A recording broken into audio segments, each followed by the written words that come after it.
Anne de Chalandard, qui allait nous faire découvrir cette cathédrale particulièrement en beauté. On est dans un contexte tout à fait particulier, ici, à Strasbourg. C'est la fin des festivités du millénaire. Absolument. Pendant toute cette année 2015, on a fêté effectivement le millénaire de la cathédrale de Strasbourg, le millénaire de ses fondations. De ses fondations, quand vous dites cela, ça veut dire de sa construction? Absolument. Les premières traces de la construction de la cathédrale de Strasbourg remontent à 1015. C'est les premières traces qu'on a dans un document de l'abbaye de Marbach.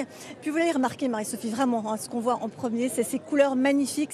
Ce sont lumières qui a illuminé tout Strasbourg pendant tout l'été. Et c'est probablement les couleurs qu'avait la cathédrale au Moyen-Âge. Donc, inutile de dire que ça devait être juste magnifique déjà à ce moment-là. Et puis, il y a eu un autre événement absolument exceptionnel qui s'est produit hier. Un tout nouveau vitrail a été inauguré dans la chapelle Sainte-Catherine de la cathédrale.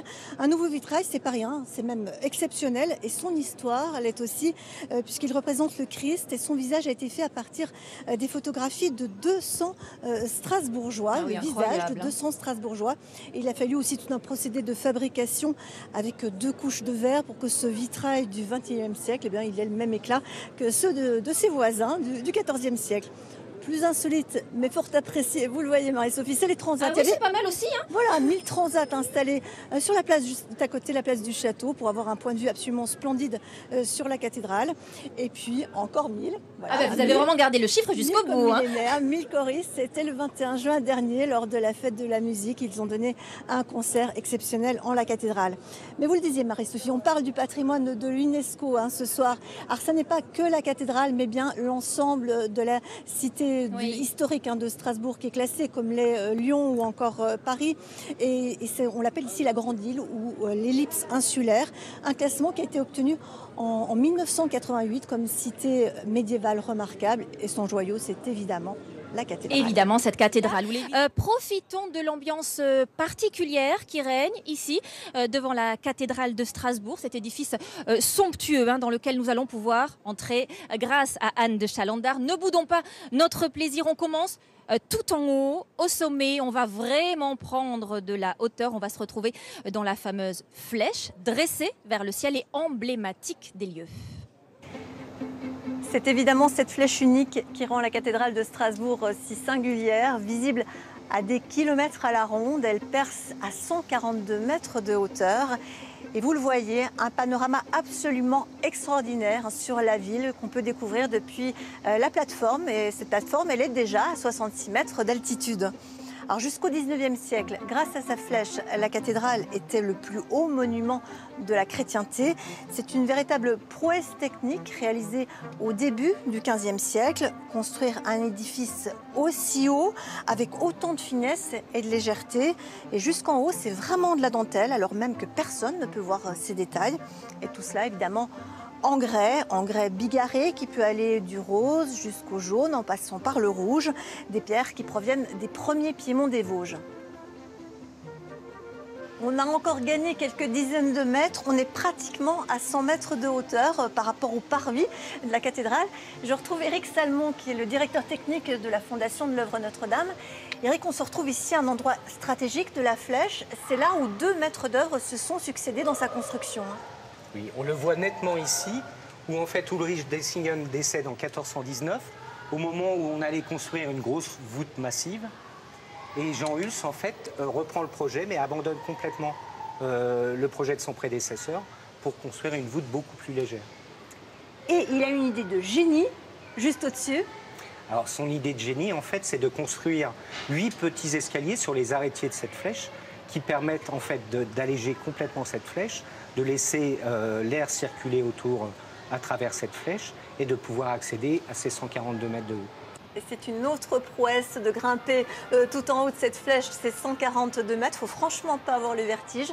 C'est un privilège qui est réservé aux tailleurs de l'œuvre Notre-Dame. Tous les ans, le 23 novembre, l'un d'entre eux installe le drapeau tricolore au sommet de la flèche en mémoire du célèbre serment de Koufra prêté par le général Leclerc en 1941.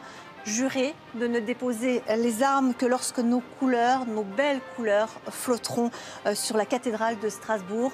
Serment qui fut tenu le 23 novembre 1944. Où on va retrouver Anne de Chalandard en pleine visite. Elle est maintenant à l'intérieur, au plus près de 3 curiosités.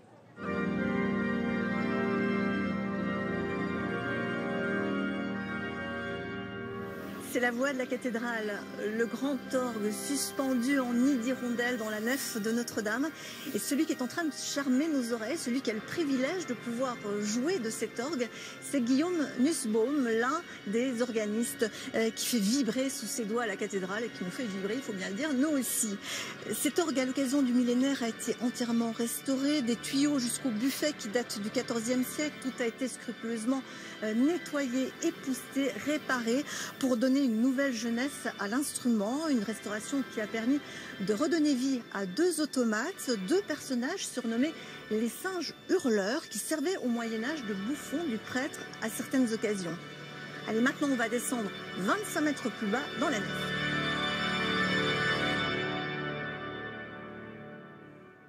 Nous sommes dans l'une des travées de l'édifice. Vous pouvez admirer la richesse architecturale de la cathédrale, aussi belle à l'intérieur qu'à l'extérieur, mais une beauté fragile qui nécessite des soins constants. Alors qui pour s'occuper d'elle?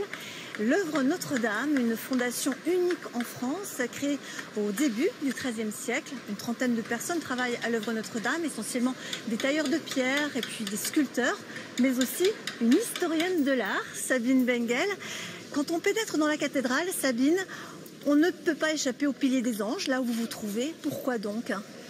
Il faut dire, c'est une des merveilles de la cathédrale de Strasbourg. C'est un chef-d'œuvre de la sculpture européenne du XIIIe siècle.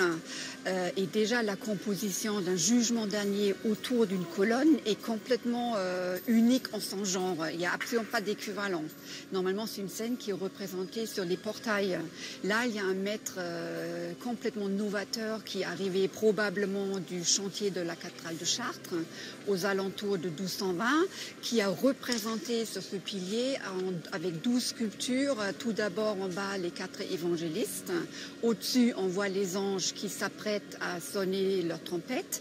Tout en haut on voit le Christ juge trônant qui montre ses stigmates, qui est entouré de 3 anges qui présentent les instruments de la Passion.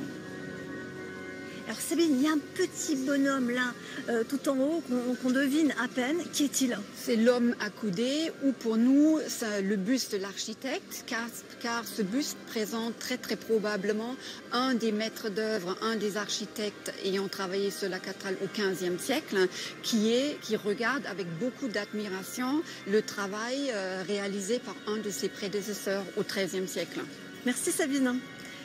Vous l'aurez compris, il faut savoir ouvrir grand ses yeux quand on vient visiter la cathédrale de Strasbourg parce qu'elle regorge de trésors, de surprises. Il faut savoir prendre son temps.